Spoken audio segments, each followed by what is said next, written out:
Best health packages up to 80% discount. Tirumala Diagnostics. నమస్కారం, నేను మీ జాహ్నవి. ముందుగా ప్రేక్షకులందరికీ కనుమ పర్వదిన శుభాకాంక్షలు. మరి కనుమకి సంబంధించి కూడా మనందరికి ఎన్నో సందేహాలు ఉన్నాయి కదా, మరి అవన్నీ కూడా డీటెయిల్ గా మనకి ఎక్స్ప్లెయిన్ చేయడం కోసం అంతా ఉన్నారు ప్రముఖ జ్యోతిష్య వాస్తు పండితులు, ప్రముఖ ఆధ్యాత్మికవేత్త, జ్యోతిష్య వాస్తు శిక్షణ నిపుణులు, లలిత ఉపాసకులు బ్రహ్మశ్రీ నానాజీ పట్నాయక్ గురువు గారు. మాట్లాడేద్దాం. నమస్కారం గురువు గారు. శ్రీమాత్రే నమః.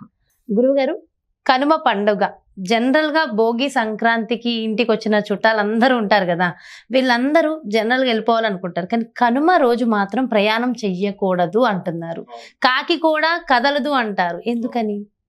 ఎందుకంటారంటే అమ్మా, కాకి కూడా ఊరొదిలి వెళ్ళదు అంటూ ఉంటారు. కారణం ఏమిటంటే, మనం ఏదైతే సంక్రాంతి రోజు పితృదేవతలకు చెప్పామో కనుమ రోజు కూడా చేస్తారు. దీనికి 3 కారణాలు. అసలు కనుమ రోజు ఏమేం చేయాలి ఏంటనేటువంటిది చెప్పారు శాస్త్రంలో. ఇక్కడ ఒకటి, మనకి ఎలా అయితే సంక్రాంతి రోజు ప్రత్యేకంగా గారెలు వండుతారో, ఎందుకంటే పితృదేవతలకు గారెలు పెడతారు, కనుమ రోజు కూడా వండుతారమ్మా గారెలు వండుతారు. ఎందుకు వెళ్ళకూడదు అంటారు అంటే, ఇప్పుడు అన్నిటికంటే గొప్పది ఏమిటి, మన శాస్త్రాల్లో చెప్పినటువంటిది ఏంటి, శ్రద్ధగా చేయవలసినటువంటి శ్రాద్ధాన్ని శ్రద్ధగా చేయండి అంటారు. అవునా? అలాంటిది నీకు ఎన్ని పనులు ఫస్ట్ నువ్వు ఇది చెయ్యి అని చెప్పడం కనుమ రోజు కూడా చేస్తారు పితృదేవతలకి. ఎందుకు చేస్తారు అంటే, మీరు రవిచంద్రుల డిస్టెన్స్ని బట్టి మనము తిథులు కానీ యోగాలు కానీ లేకపోతే పలానా రోజు పలానా ముఖ్యమైనటువంటి విషయం అని చెప్తూ ఉంటారు. ఎలా అయితే మనకి ఏకాదశికి రవి నుంచి చంద్రుడు 3, 5, 11 స్థానాలు ఎలా ఉంటాడో, కనుమ రోజు రవి నుంచి చంద్రుడు 3వ స్థానంలో ఉంటాడు. 3వ స్థానం చంద్రుడు ఉన్నప్పుడు ఏమిటి అంటే, 3వ స్థానం అనేటువంటి జ్యోతిష్ శాస్త్రంలో పితృదేవతా స్థానంగా చెప్పారు. అందుకని ఆ రోజు నువ్వు పితృదేవతలకు చేసుకోవాలి. కాకెందుకు కదలదు అంటారంటే, ఇప్పుడు పాతకాలంలో ఏ ఇంటి దగ్గర చెట్టు దగ్గర అక్కడ కాకి ఉండేది, అదేదో దాని ఆహారం కోసం రకరకాల ప్రదేశాలకు వెళ్ళేది. ఈరోజు వీళ్ళు పెట్టే ఫుడ్డే సరిపోతుంది, దానికి అవసరం లేదనమాట. అదొకటి కారణం. రెండవది ఏంటంటే, కనుమ రోజు ప్రత్యేకంగా పశువులకు చేస్తారు పండుగ. ఇప్పుడు ప్రయాణం పాతకాలం ఎలా చేసేవారు, ఈ ఎడ్ల బండ్లు, గుర్ర బండ్లు ఇవే కదా, మరి వాటిని కదిపిస్తే ఎలాగ ఈయన ప్రయాణం చేస్తే ఎట్లా? అర్థమైందమ్మా? అందుకని ఆ రోజు పశువులకి పూజ చేసేవారు.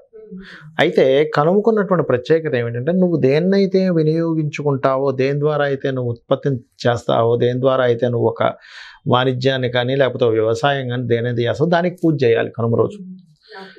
ఒకప్పుడు మరి పశువులు అవి ఉండేవి, ఇప్పుడు చాలా తగ్గిపోయింది, చాలా తక్కువ మంది దగ్గర మాత్రమే ఉంటుంది.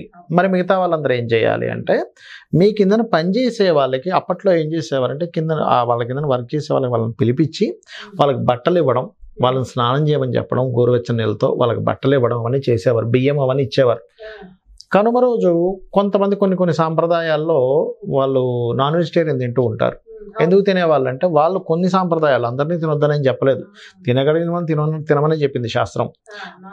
నీకు ఒకవేళ నాకు ఇది జంతుహింస ఇబ్బంది, నేను తినను అనుకునేవాడు నాగమని చెప్పింది, అది వాళ్ళ పర్సనల్ ఇష్యూ.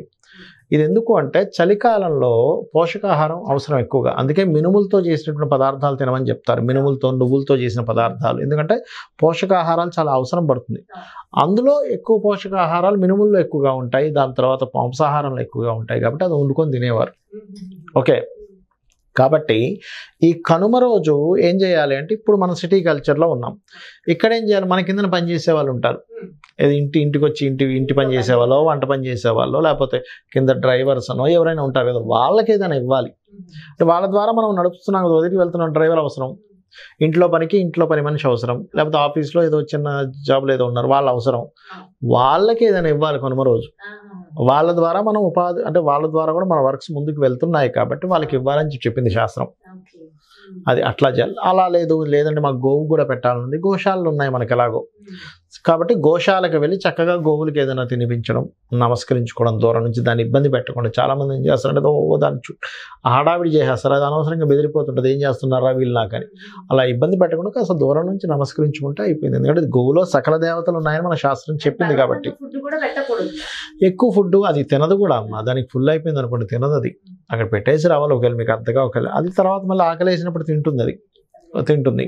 కాబట్టి ఈ కనుమ రోజు ప్రత్యేకంగా ఎవరైతే సంక్రాంతి రోజు చేయలేదో లేదా సంక్రాంతి రోజు చేసి కూడా కనుమ రోజు చేయాలి. ఎందుకు అంటే పితృదేవతా స్థానంలో చంద్రుడు ఉన్నాడు. చంద్రుడున్న దాన్ని బట్టి మనకు ఫలితాలు వస్తుంటాయి, గుర్తుపెట్టుకోండి.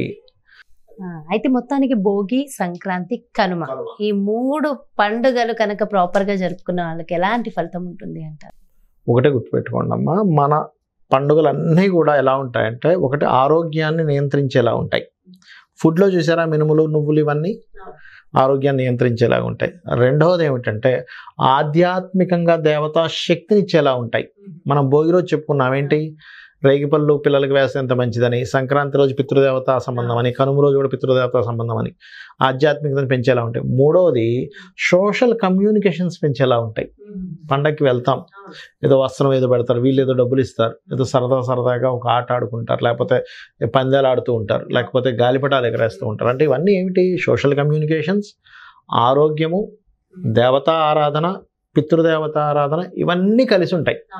అసలు ఇవేవి చేయకుండా అసలు ఎందుకు అవసరం? కొంతమంది చెప్తుంటారు కొన్ని వాటిలో పండగలు ఎందుకంటే దండగా డబ్బులు ఖర్చు అయిపోతున్నాయి. డబ్బులు ఖర్చు అయిపోతున్నాయి అంటే ఇప్పుడు నువ్వు చేసే పండగ వల్ల ఎంత వాణిజ్యం జరుగుతుందమ్మా. నువ్వు మినపప్పు కొనుక్కుంటున్నావు, షాపుడికి రొటేషన్ ఉందా లేదా, పూజకి పళ్ళు కొనుక్కుంటున్నావు, పళ్ళమ్మే అబ్బాయికి ఉంటుందా లేదా, పూలు కొనుక్కుంటున్నావు, అంతే కదా. ఏదేం వద్దు, ఇవన్నీ డబ్బులు వేస్ట్ అనుకునే వాళ్ళు చాలా మంది ఉన్నారు. కానీ దీని వెనకాతల మనం ఎంత లాభాన్ని పొందుతున్నాము. మీరు ఏదో పూజ చేసుకోవడం వల్ల పితృదేవతలకి దేవతలకే కాకుండా ఆరోగ్యంగా సోషల్ పరంగా కాకుండా బయట వాణిజ్యం నడుస్తుంది నీ వల్ల. ఊరికే ఏదో 3 పూట్ల తిని పడుకుంటే పండుగల వెనకాల వాతావరణంలో మార్పులను బట్టి చెప్పారు ఇవన్నీ. అదే కదా, కొన్ని బీజాక్షరాలు మనం స్మరించడం ద్వారా, చేయడం ద్వారా మనలో తెలియకుండా ఒక శక్తి వస్తుంది. 100%. దాన్ని మనం గుర్తించాలి. మనకు మహర్షులు ఆ వాతావరణాన్ని బట్టి, అప్పుడు ఉండేటువంటి కాలాన్ని బట్టి ఆ కాలం తగ్గట్టుగా చెప్తారు. గురుగారు, అలాగే కనుమతో పాటు ముక్కనుమ అంటారు కదా, అసలు ఉందా అది శాస్త్రంలో?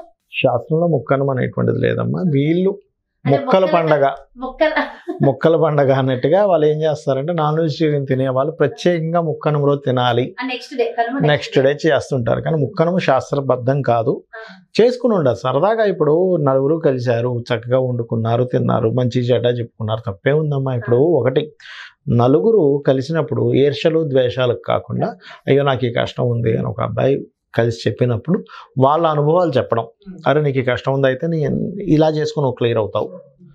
ఇప్పుడు అందరూ కలిసారనుకోండి అమ్మా, ఆ ఫీల్ పోతుంది. ఏది నేను సింగిల్గా ఉన్నాను, నాకెవరూ లేరనేటువంటి భావన పోతుంది అందరూ కలిసినప్పుడు. అందుకే చూడండి, మీరు ఏదైనా ఫంక్షన్కి వెళ్ళినప్పుడు ఆ వెళ్ళిన కొంచెం ఏదో ఒక ఫీల్ వస్తుంది చూసారు. ఆత్మీయుల మధ్యకి వెళ్ళినప్పుడు ఇంకా ప్రత్యేకంగా చెప్పాలంటే మీరు చిన్నప్పుడు ఉన్న ఫ్రెండ్స్ని కలవండి, ఏదో తెలియని ఒక ఫీల్ వస్తుంది చూసారా, వస్తూ ఉంటాయి. అందుకని ఏంటంటే ముక్కనుమ రోజు అలా ఏర్పాటు చేసుకుంటారు, కానీ శాస్త్రబద్ధం కాదు అది. చాలా డీటెయిల్ ఇన్ఫర్మేషన్ ఇచ్చారు గురుగారు, థ్యాంక్ యూ సో మచ్. నమస్కారం. శ్రీమాత్రే నమః. చూసారు కదండి, ఇది కనుమకు సంబంధించిన విశేషాలు. అసలు కనుమ ఏంటి, ముక్కనుమ ఏంటి, కనుమ రోజు మనందరం కూడా ఆచరించవలసిన విధి విధానాలు ఏంటి, ఎంతో డీటెయిల్ ఇన్ఫర్మేషన్ ఇచ్చేసరికి గురుగారు. మరో చక్కటి ప్రత్యేకమైన కార్యక్రమంతో మళ్ళీ మీ ముందుకు వచ్చేస్తాను. నమస్కారం.